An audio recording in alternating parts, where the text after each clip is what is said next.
Hello, so today we're going to be going over the Rust Finance Tracking app.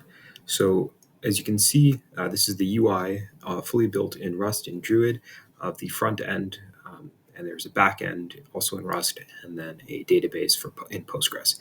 So to begin with, you can see there are three different views: a dashboard view, a transaction view, and an investment view. We're going to quickly walk through what you can see. So the first in the dashboard view, there are three charts: a cash flow chart, an expense by category chart, and a current stock value. The cash flow chart just shows you the change in your cash flow over time as you add or remove transactions. Expenses by category show what you're spending your money on per category, so gifts, mortgage, transportation, etc. The current stock value, because this is not just about transactions, about investments as well, it shows, let's say if you purchase three different stocks over a period of time, you can see what their current market value is based off the quantity of stocks that you've purchased. And then on the right hand side, we have four stocks that you can watch. So not necessarily things you've purchased, but things you just want to check. So these are pulled real time to get the daily close value as well as the daily change in percent for up to four stocks. So let's go ahead and look at the transactions. So we can see there's a transaction table. You can see lots of different transactions. We can add a new transaction in. There's error handling as well in this. So we can see we can have income. So let's misspell this just to prove a point. Let's say there's an amount of $1,300. We're going to purchase it today. 14. Category is salary. And then the transaction is going to be a direct deposit. And the counter is going to be your employer. So this is the person who the money is coming from or going to. You can see if we add that in, there's going to be an error because this is transaction type of expense where income is required. So let's edit that and let's make it an income. We'll add a transaction. It's now successfully in there. And you can see at the bottom, here it is, this new transaction. And if we actually go back to our dashboard, you can see now there's this big jump in time. And on the 14th, there's now this increase based off of this new transaction for your cash flow. Similarly, if we want to remove a transaction, we're going to try and remove, let's say, the mortgage. So this is the only mortgage transaction.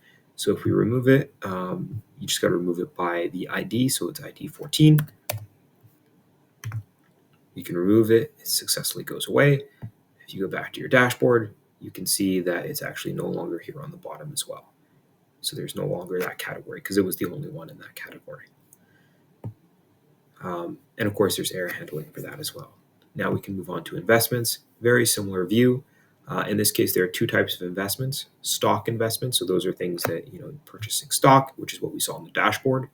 In this case, you can see it's the quantity of stocks purchased, and then we do some math to determine the current value.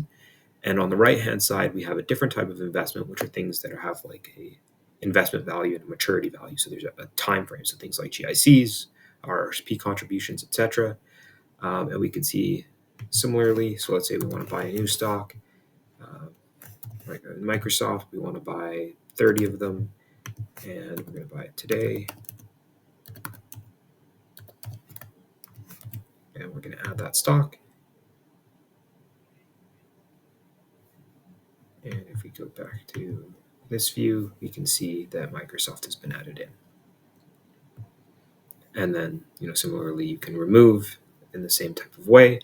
And then we'll just show the other piece, which is just investments. So it's the same type of thing. So let's say it's a GIC, an investment of $1,000. We're going to invest it today. We are going to have it mature next year, and its maturity value is going to be $1,100. You can add an investment, and then that will just pop up at the bottom here. Finally, the last piece is the stocks to watch. So this represents the stocks that you see on this right-hand side over here. So let's say, for example, we want to not watch Tesla. We're actually interested in watching Shopify. We can update the list, stock ticker set, and voila, now Shopify is up here. And all of this is in Postgres. So if you were to close and reopen it, all of this information is persisted. Thank you very much.